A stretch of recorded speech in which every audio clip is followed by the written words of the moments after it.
আরজিকর কাণ্ডের পর এবার দক্ষিণ কলকাতার এক আইনি কলেজের ছাত্রীকে ক্যাম্পাস প্রাঙ্গণের ভেতরে গণধর্ষণের অভিযোগ উঠেছে।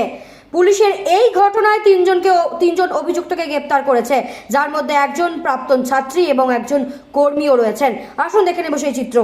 সাউথ কলকাতা ল কলেজকে কেন্দ্র করে দীর্ঘদিন ধরেই তৃণমূল ক্রাইম সিন্ডিকেট চালিয়ে এসেছে। একটা অপরাধ চক্র ক্যাম্পাসের ভেতর কাজ করছে দিনের পর দিন।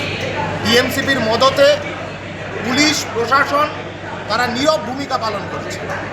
আরজিকরের ঘটনা আমরা দেখেছি, চোখে আঙুল দিয়ে দেখিয়ে দিয়েছে যে এই রাজ্যের কোনো ক্যাম্পাসে ছাত্রীরা সুরক্ষিত নয়, নিরাপত্তাহীনতায় ভুগছে ছাত্রীরা। আমরা বারবার বলেছিলাম একই ঘটনা, গণধর্ষণের ঘটনা সাউথ কলকাতা ল কলেজের ক্যাম্পাসের ভেতরে।